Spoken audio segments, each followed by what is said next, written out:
வணக்கம். பைபிளை முழுமையாக வாசிக்கும் நம் லட்சிய பயணத்திற்கு உங்களை அன்புடன் வரவேற்கிறேன். இன்று நாம் எண்ணிக்கை நூலில் 35வது அதிகாரத்தை வாசிக்க இருக்கிறோம். இதுவரை நாம் மொத்த நூல்களில் 12.69% நூல்களை வாசித்து முடித்துவிட்டோம். இன்னும் சில நூல்களை முடித்தால் நம் பயணம் வெற்றிகரமாகும். இன்றைய வாசிப்பின் மூலம் அந்த இலக்கை இன்னும் முன்னோக்கி நகர்த்துவோம். வாங்க தொடங்குவோம். லேவியருக்கு வழங்கப்பட்ட நகர்கள். எரிகோவுக்கு எதிரே யோர்தானை எடுத்த மோவாபு சமவெளியில் ஆண்டவர் மோசேயிடம் கூறியது, தாங்கள் உடைமையாக்கிக் கொண்ட உரிமைச் சொத்திலிருந்து லேவியர் குடியிருப்பதற்காக நகர்களை கொடுக்கும்படி இஸ்ரேல் மக்களுக்கு கட்டளையிடு. அவற்றுடன் நகர்களை சுற்றியுள்ள மேய்ச்சல் நிலங்களையும் நீங்கள் லேவியருக்கு கொடுக்க வேண்டும். இந்நகரில் அவர்கள் தங்கியிருப்பர். இவற்றின் மேய்ச்சல் நிலங்கள் அவர்கள் கால்நடைகளுக்கும் மந்தைகளுக்கும் வீட்டு விலங்குகள் அனைத்திற்கும் ஏற்றதாக இருக்கும். நீங்கள் லேவியருக்கு கொடுக்கும் மேய்ச்சல் நிலங்கள் நகரின் சுவரை சுற்றிலும் 1000 முழம் அகலமாயிருக்கும். நகருக்கு வெளியில் கிழக்கே 2000 முழமும் தெற்கே 2000 முழமும் மேற்கே 2000 முழமும் வடக்கே 2000 முழமும் நீங்கள் அளக்க வேண்டும். இது நடுவே இருக்கும் நகர்களுக்கு இது மேய்ச்சல் நிலம் ஆகும். நீங்கள் லேவியருக்கு கொடுக்க வேண்டிய நகர்களாவன: கொலையாளி தப்பியோடி தஞ்சம் புகும் அடைக்கல நகர்கள் 6. இவை தவிர 42 நகர்கள். மேய்ச்சல் நிலங்கள் உட்பட நீங்கள் லேவியருக்கு கொடுக்கும் மொத்த நகர்கள் 48. இஸ்ரேல் மக்களின் உடைமையிலிருந்து நீங்கள் கொடுக்கும் நகர்களை பொறுத்தவரை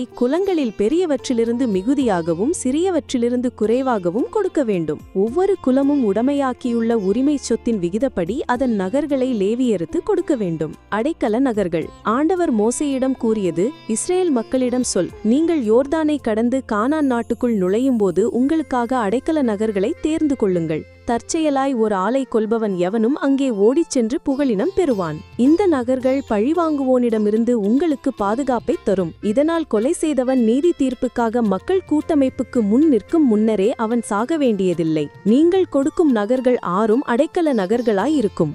யோர்தானுக்கு அப்பால் 3 நகர்களும் கானான் நாட்டுக்குள் 3 நகர்களும் நீங்கள் அடைக்கல நகர்களாக கொடுக்க வேண்டும். இந்த 6 நகர்களும் இஸ்ரேல் மக்களுக்கும் அந்நியருக்கும் அவர்களிடையே தற்காலிகமாக தங்கியிருப்போருக்கும் அடைக்கல நகர்களாயிருக்கும். தற்செயலாய் ஒரு ஆளை கொல்பவன் எவனும் அங்கே ஓடிச் சென்று புகலிடம் பெறுவான்.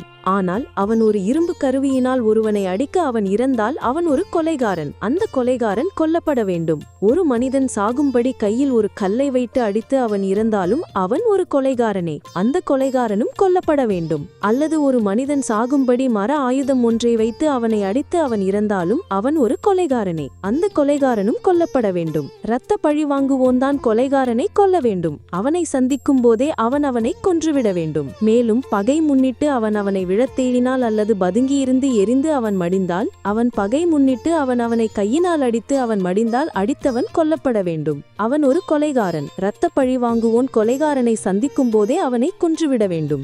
ஆயினும் பகை ஏதுமின்றி திடீரென்று அவனை கீழே விழத்தள்ளி அல்லது பதுங்கியிராமலேயே எதையாவது அவன் மேல் எரிந்து கொலைகாரனுக்கும் இரத்த பழி வாங்குவோனுக்கும் இடையில் இந்த நீதி தீர்ப்புகளை கொண்டு மக்கள் கூட்டமைப்பு தீர்ப்பு வழங்க வேண்டும். மக்கள் கூட்டமைப்பினர் இரத்த பழி வாங்குவோன் கையிலிருந்து கொலைகாரனை காப்பாற்ற வேண்டும். அவன் ஓடி தஞ்சம் புகுந்த அடைக்கல நகருக்கு மக்கள் கூட்டமைப்பினர் அவனை திரும்ப கொண்டு வர வேண்டும். தூய தைலத்தால் திருநிலைப்படுத்தப்பட்ட தலைமை குரு இறக்கும் வட்டும் அவன் அதில் தங்குவான். ஆனால் அவன் ஓடி தஞ்சம் புகுந்த அடைக்கல நகரின் எல்லைகளுக்கு அப்பால் எப்போதாவது போயிருந்து அவனை இரத்த பழிவாங்குவோன் அடைக்கல நகரின் எல்லைகளுக்கு வெளியே கண்டு அவனை வெட்டினால் இரத்த பழிவாங்குவோன் மேல் பழியீராது. ஏனெனில் அவன் தன் தலைமை குரு இறக்கும் வரை தன் அடைக்கல நகரில்தான் தங்கியிருக்க வேண்டும். தலைமை குரு இறந்த பின்னர்தான் அந்த கொலைகாரன் தனக்குரிய நாட்டுக்கு திரும்பி செல்லலாம். என்றும் எங்கும் உங்களுக்கு இதுவே நீதி நியாயமும். எவனாவது இன்னொருவனை கொன்றால் சாட்சிகளின் வாக்குமூலம் முன்னிட்டு கொலைகாரன் கொல்லப்பட வேண்டும். ஆனால் ஒரே சாட்சியின் கூற்றை வைத்து ஒருவனும் கொல்லப்படக்கூடாது. மேலும் மரண தண்டனைக்குரிய கொலைகாரன் ஒருவனின் உயிருக்காக ஈட்டுத்தொகை எதுவும் நீங்கள் வாங்க வேண்டாம். அவன் கொல்லப்படத்தான் வேண்டும். அடைக்கல நகருக்குள் ஓடி தஞ்சம் புகுந்துவிட்டு தலைமை குரு இறக்கும் முன் தனக்குரிய நாட்டில் குடியிருப்பும்படி ஒருவன் திரும்பிச் சென்றால் அவனிடமிருந்து ஈட்டுத்தொகை எதுவும் நீங்கள் வாங்க வேண்டாம். நீங்கள் வாழும் நாட்டை தீட்டுப்படுத்தாதீர்கள். இரத்தம் நாட்டை தீட்டுப்படுத்தும். நாட்டுக்காக அதில் சிந்தப்பட்ட இரத்தத்திற்காக அதனை சிந்தினவனின் இரத்தமே ஈடு செய்ய முடியும். நீங்கள் வாழும் நாட்டை நீங்கள் கரைப்படுத்தவே கூடாது.